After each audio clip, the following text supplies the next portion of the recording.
Bonjour, c'est Philippe. Alors, vous avez des mauvaises odeurs dans votre logement et vous n'arrivez pas à vous en débarrasser. Eh bien, nous allons voir comment faire.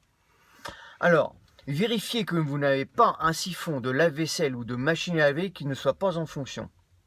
Alors, si c'est le cas, l'eau s'est sûrement évaporée. Alors, remplacez-la par de l'huile de thym. L'huile de thym ne s'évapore pas. Remplissez le siphon généreusement pour éviter le passage des odeurs. Ensuite, vérifiez l'état de vos siphons. Démontez-les pour nettoyer ou alors remplacez-les. S'il y a trop d'impuretés à l'intérieur, s'ils sont trop pleins, remplacez-les. Hein. Ne vous embêtez pas avec ça. Ensuite, vous avez la douche. Alors, l'accumulation de cheveux et de savon peuvent apporter des odeurs. Alors, défaites la grille de la bonde en tirant dessus et nettoyez la cloche qui se trouve à l'intérieur. Hein. Quant à la baignoire, vérifiez que le flexible du trop-plein ne soit pas déboîté. Ça arrive fréquemment. Donc ça peut apporter des mauvaises odeurs aussi. Hein. Alors, il y a ça. Alors, si votre installation n'est pas récente, vous pouvez aussi avoir un appareil sanitaire qui en siphonne un autre. Alors, on a le cas surtout quand on a un appareil qui est près d'un autre et branché sur la même vidange. Hein. Donc cela crée un appel d'air quand vous faites couler de l'eau dans la canalisation et ça aspire l'eau qui se trouve dans la cuve de votre siphon. Alors je pense surtout c'est à la douche et à la baignoire. Les siphons se trouvent au plus bas en fait. Hein. Donc c'est comme ça que ça siphonne. Hein. Alors vous pouvez aussi utiliser de l'acide pour nettoyer vos canalisations. Vous pouvez utiliser du desktop par exemple.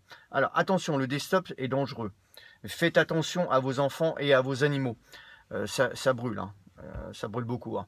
Alors, comment l'utiliser? Mettez des gants et ouvrez le bouchon de la bouteille délicatement. Ensuite, versez-en dans vos appareils sanitaires. Alors, en dosage, on fait à peu près 3 appareils pour une bouteille. Hein. Puis, refermez les clapets des vidages pour l'odeur et laissez agir toute une nuit. Donc, le lendemain matin, rincez abondamment avec de l'eau chaude. Hein, ça va vous faire décoller le dépôt qui se trouve à l'intérieur de vos vidanges. Voilà. Bon, je pense qu'on a fait le tour. On va faire un petit résumé. Alors, premièrement, vérification des siphons de lave-vaisselle et de machine à laver. Voir s'ils ne sont pas secs. Sans ça, vous mettez de l'huile de table dedans. En deuxième point, nettoyez vos siphons ou remplacez-les s'ils sont trop défectueux. En troisième point, vérifiez si la baignoire ou la douche ne sont pas branchées avec un autre appareil. Voilà, donc ça siphonnerait et ça créerait des mauvaises odeurs. Et en quatrième point, nettoyage des canalisations avec de l'acide.